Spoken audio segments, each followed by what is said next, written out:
Wonderful. Welcome, Bishop Nick. Well, thank you, Olly. I'm super excited to be here, to use your language. So good. So what we thought we'd do, that it'd be in this sort of Go series, we'd get some of Bishop Nick's wisdom. Eugene Peterson, the theologian, once said this. He said that the Christian life is a long obedience in the same direction. It's very easy to get excited on a Sunday morning. What's more important actually is where are we going to be in 10 years, 20 years, 30 years? And Bishop Nick's been sort of plugging away at the Christian life with his family, and he was the vicar of St Andrew's Church, and then the Bishop of Crediton, and now the Bishop of Plymouth. So he's got a lot of wisdom to share, a lot of experience. So I thought I'd ask him some questions about his faith and his life, and then some wisdom on evangelism, and we might throw a couple of sort of little googlies in there as well and see where we end up. So Bishop Nick, welcome. Thank you, Olly. Tell us a bit to begin with, a bit about your own sort of family background, what you sort of growing up and things like that, and how you came to faith, and maybe some of the key sort of faith milestones along the way, and any sort of scriptures that sort of bring life to you over the years. Okay, so one easy question to start with. So I grew up in Devon, East Devon, little place called Bradnage. Its one claim to fame is that Prince Charles, as well as being Prince of Wales and Duke of Cornwall, was Baron of Bradnage. And every Sunday morning in church, we used to go along to the village church. The vicar would pray for the Baron of Bradnage. So that was its one claim to fame. So I grew up really with a good knowledge of the Christian faith, the Bible stories, school similarly. We had a chapel and all the rest of it. But it was when I went to university that I met Christians to whom it meant more than just kind of like something you did, a sense of duty, and who had a living faith. I was taken along by someone I didn't know really very well, to hear a speaker called David Watson, who was a well-known evangelist at the time, and was caught by the picture of Jesus that he painted. I think I'd always thought of the Christian faith as being kind of like a religion and things you had to do, and now here was somebody presented who was really worth following, who gave his life for us, who offered us a chance to be a new creation. So that got me on the way of my faith, made a sort of, I guess I would say my rather dormant faith came alive in a new way while I was there. After that, I was studying law at the time, and I wasn't quite sure what direction life was going to take, having discovered Jesus in a new way.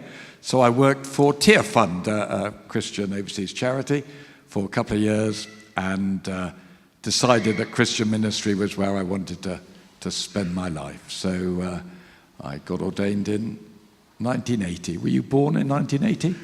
You were, right, okay. Not much before that, I wouldn't have thought. A little bit. But thank you for flattering me. Flattery is a sin, actually. Only the way you respond to it.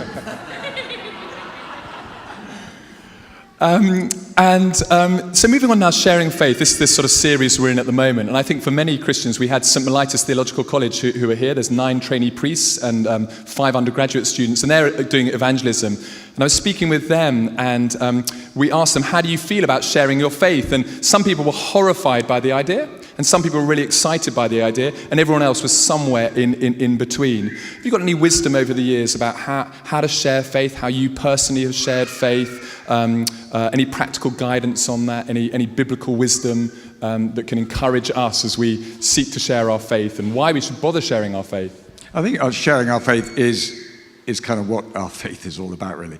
If you see good news, if you see a really good film, you can tell people, it's a great film, you must go and watch whatever it was. You know, if you watched the French team playing yesterday afternoon, you say, weren't they good? They're just a cracking team, let's watch them at the next round, and so on. So good news is something that it's selfish not to share. And is the Christian faith just for me and for my self-fulfillment? No, it isn't. It's about what God has done to change the world, to offer people new life and hope, forgiveness, a sense of purpose, being part of his new creation. So not to share our faith is kind of quite simply a selfish thing to do. Someone, a theologian, said the church exists by mission as a fire exists by burning. So we're entirely about sharing our faith. Some people are good at doing so, some people aren't so good. There is a gift of evangelism, but that's not all of us by any means have that. In fact, the word evangelist only appears 4 times in the New Testament. But the word evangelize appears 55 times. And we're all called to be witnesses anyway. And if we're not a good witness, we're a bad witness. But one way or another, people will judge Jesus by how they see us. So what's it require? It requires two things, really. It requires us to know people, people who don't have a faith and who we want to invite to have a faith. And we all have loads of people who we work with or in our families or whatever. So it requires knowing people, and it requires knowing the gospel in a way that we can tell other people about, so that people say, oh, what did you do at the weekend? Oh, I went to church. Oh, did you? That's interesting. Where did you go? I went to this funny church up on the top of the hill in North Hill. And they, oh, why do you go to that? And it's pretty simple to be able, hopefully, to give an account of the faith that is within us. So it seems to me essentially a core part of Christian discipleship, to know what we believe and to be able to explain it to people. And the Bible gives us lots of examples of how to do that. So, I don't know, look at John's Gospel, and in chapter 1, you've got Jesus saying, come and see. So, we can just invite people. You've got, chapter 3, you've got Nicodemus, haven't you? And this person who comes to Jesus by night, and Jesus tells him about the Spirit and the wind blowing where it will and the mysteries of life and the way that things are beyond his easy comprehension, and that actually to understand it, to come into the kingdom of God, he needs a new birth, a new creation. And then the next chapter, you've got the woman at the well of Samaria, and Jesus allows her to do a favor for him. And why is she at the well in the middle of the heat of the day when nobody else went there? Because she's an ostracized woman that nobody wants anything to do about it, because she's running through husbands by the half dozen. And what does Jesus do? He talks about water and the way that she can have living water and a sense of purpose. And in the end, she says, who are you? And he says, well, I who speak to you am he. I'm the Messiah. And she goes off and talks to her friends. So then you've got that chap who's rather ungratefully healed. And then you've got the blind man whose eyes were open and who says, once I was blind, now I can see. So there are lots of different ways of sharing our faith. And God gives us just in the ordinary, everyday things around us. Opportunities, parables. I kind of don't believe in forcing what I believe on anybody else, but I do feel that I need to be able to answer the questions people have, and often those questions aren't expressed particularly in religious terms. They're more about meaning, or about people being aware of the mess they've made of things and how God can restore and rebuild. I can't remember what your question was, but... No, that's so good. And I think people, how have you just sort of taken a step back? I think people share things that they're excited about. And I think maybe one of the challenges in the Christian faith is some people, maybe they feel that their own faith isn't very strong, so who are they to share it with others? How have you found over the years strengthening your own fath so that it can then flow? I mean, you don't have to tell a football supporter to share about football, because they spend a lot of time watching it and they're excited with their buddies and they'll want to share it. So what's some wisdom for you, how you've grown in your own faith and how we can, yeah. I guess faith is a bit like a muscle. If you don't use it, it wastes away. If you use it, it strengthens it. So it seems to me when it comes to sharing our faith, or evangelism, which is a word I know lots of people rather shy away from, it's about doing it, I suppose. So, I don't know, over the years, I've run lots of courses for people, Alpha Christianity Explored, done barbecues and had speakers at that sort of thing, invited people to come to church, talk to things, run youth camps. Those sort of events, which are kind of like more events, but similarly just personal conversation, answering people's questions, inviting someone along, someone who's a better speaker than I am, who can explain things.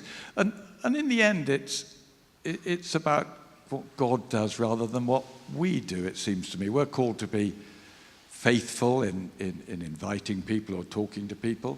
And at the bottom of it is whether God is working in somebody's heart or not, whether he opens their eyes to spiritual reality, whether he revives, we're dead in our sins and trespasses, whether he brings new life, and therefore prayer, much as we were praying just a moment ago, is at the heart of it. And then every now and then you bump into someone quite by chance and you just say the right thing. And so last week I was doing a confirmation somewhere, and there was a little family, a mum and 2 small kids who were confirmed. So I chatted to them, and it turned out that the year before I'd confirmed the elder brother. And they'd really appreciated the service and been made to think by it. So when I next came a year later, they all signed up.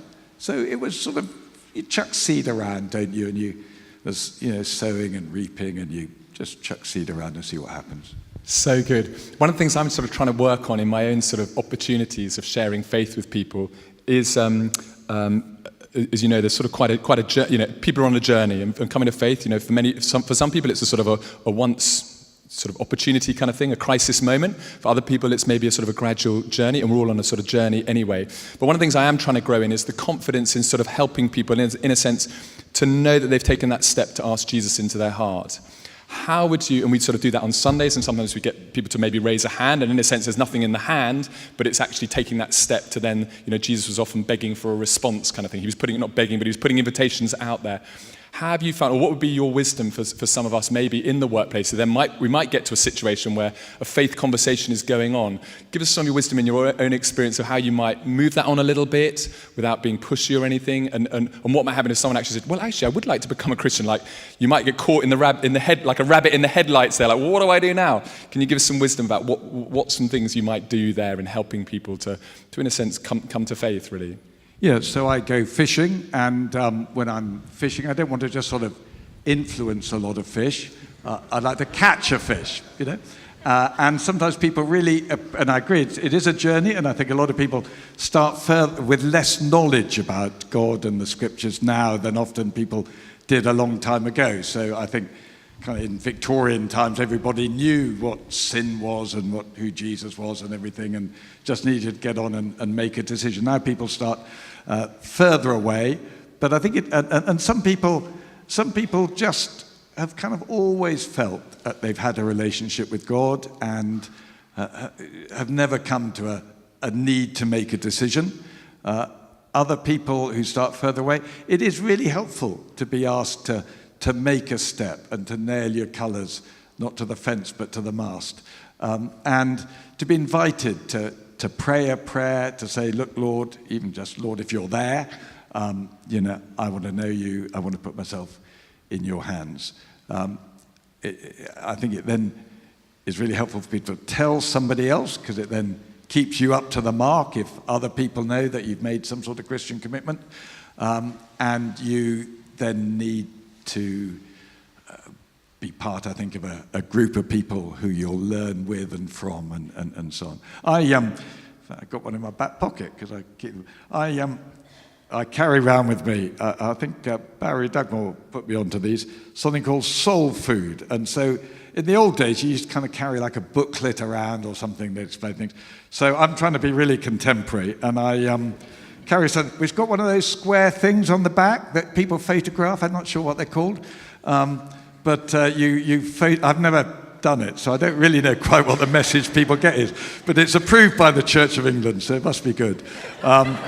And they photograph this on their phone, and a message arrives for a few days with a Christian message called Explore. It's for people who want to know a bit about the Christian faith. And I thought, well, that could be my kind of trendy way to do things. I say at a confirmation service, and if other people would like to know more about it, I'm putting some of these by the coffee. Please help yourself. And they nearly always go. So, yeah.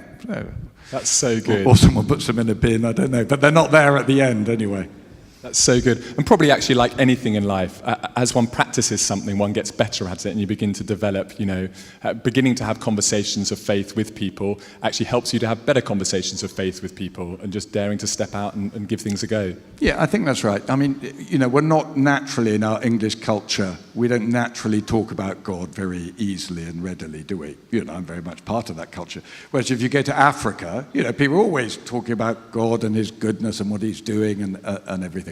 So it is partly being sensitive to the culture and the context and the sort of people you're with. And I think, generations in this country are all a bit different in the way that you might communicate to people, and the language that people use. People of my age actually probably have a different understanding of some of the language from youngsters. And that's why, in a sense, we relate most easily to those who are our own age group in lots of ways, and God gives us plenty of people to gently be chipping away at and praying for.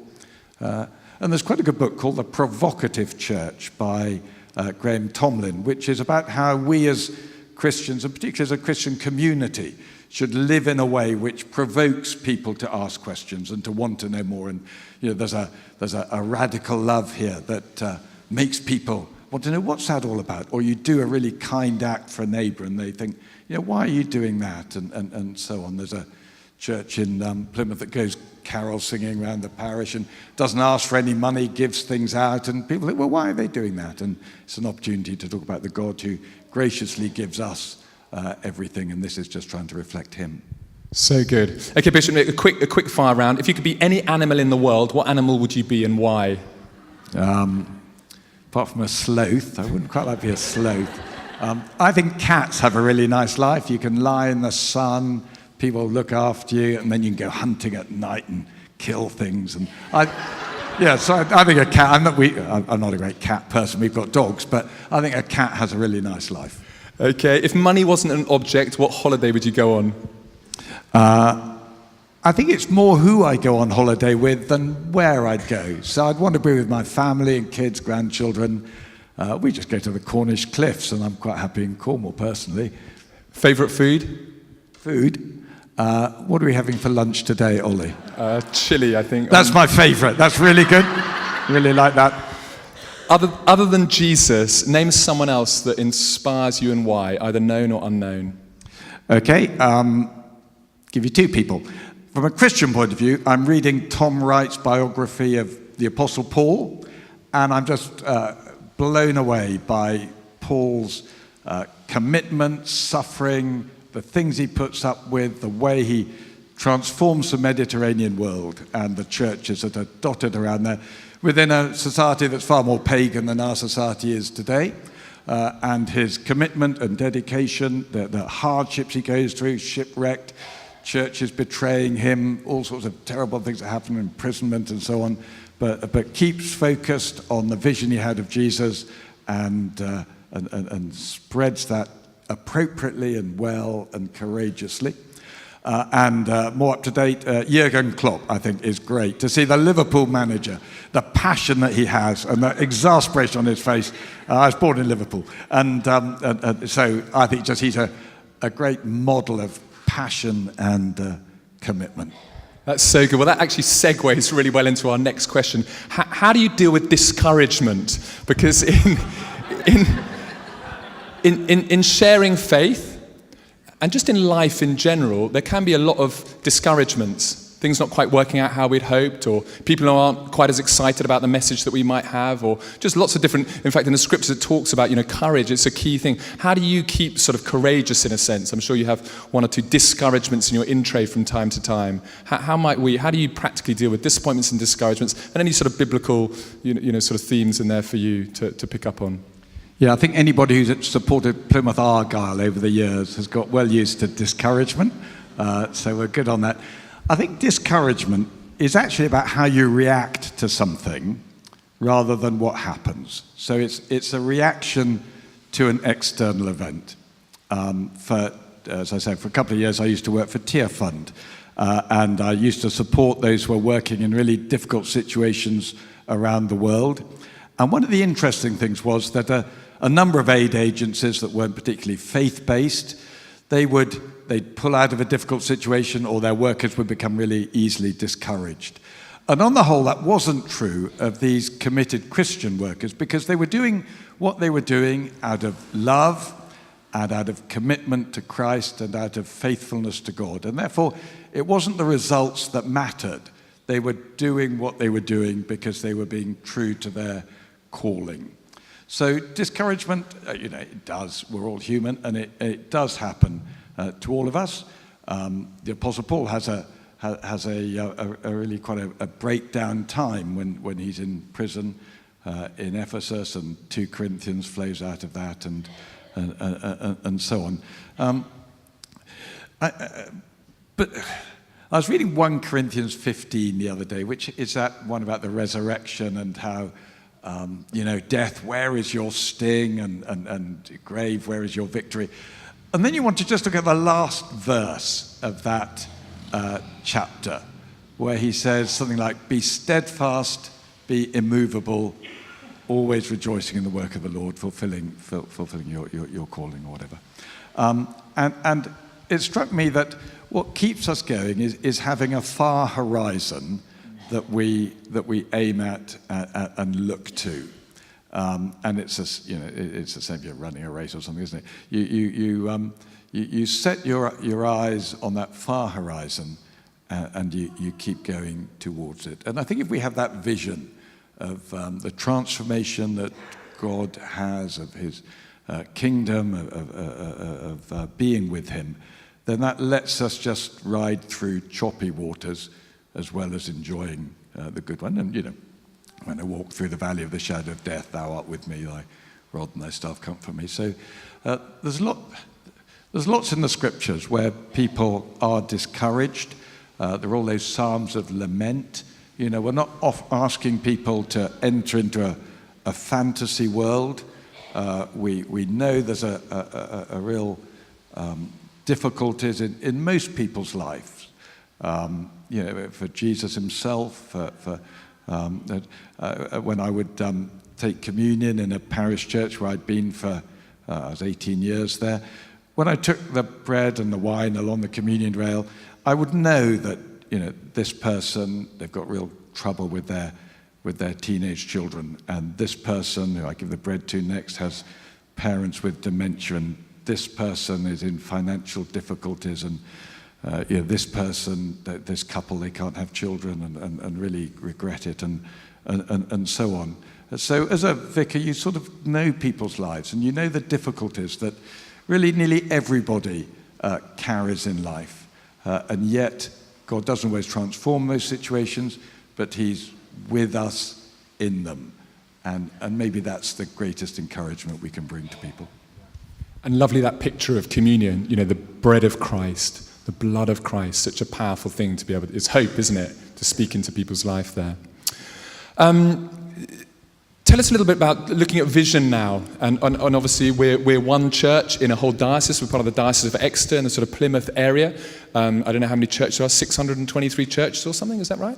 Something like that? 614, I think, at the last count. Okay, so we're sort of in the micro here, but how do you, in terms of vision for the diocese, what things are sort of filling you with hope at the moment, and sort of where are we going, and the vision for the diocese, and things that are exciting, and anything that we can do in that, and yeah. Okay, so the diocese has its 3 priorities of growing in prayer, making new disciples, serving the people of Devon with joy, which I think is a good one, looking to God, looking out in service, looking out in evangelism and mission and teaching, making new disciples. And we're all aware, a diocese like this is a mixed bag. Some churches go well, some don't.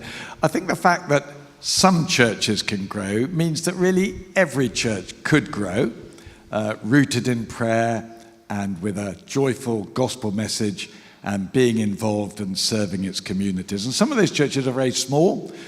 So one of the congregations I had when I was a country vicar only had sort of 6 to 8 people. But that was something like 25% of the community. And in church after church, you meet lots of people who are there who really are the people at the heart of their town or their village and make a real impact on people. And some of these churches, they overflow for a Christingle service or Easter or whatever, and then are relatively modest, but with a group of people who keep praying for the community that they're part of and asking God to bless it.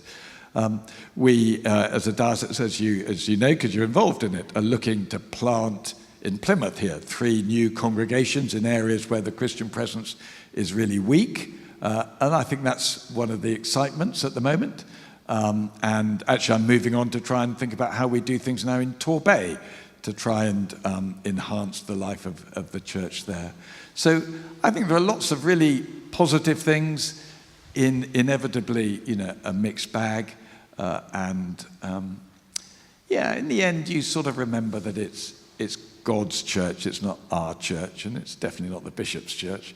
So we just kind of sow lots of seed, and you think of the parable of the sower and of the 4 types of seed.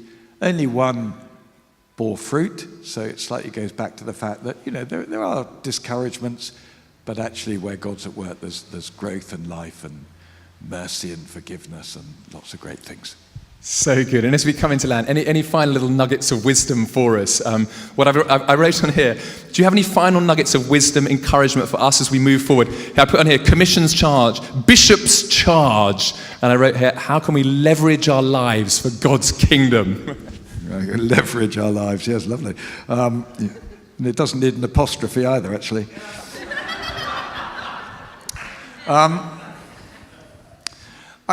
When people give me, after a confirmation, say a Bible to sign, I usually write in it Philippians 1:6, which is about God, he who's begun a good work in you will bring it to completion in the day of Christ Jesus.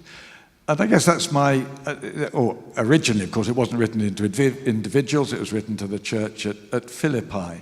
And I guess that would be my prayer for you here, that as God has begun a great work here, that he will continue to bless and encourage and strengthen what happens here as you move, in a sense, through different phases. And I think that's my prayer for all of us individually, really, because, faith waxes and wanes sometimes in our lives. Things happen that throw us off course and so on. But as God has begun a good work in us, as we put ourselves in his hands, then what Paul prays, what we should be praying, is that that will continue and flourish. So good. Should we give Bishop Nick a round of applause? Thank you so much.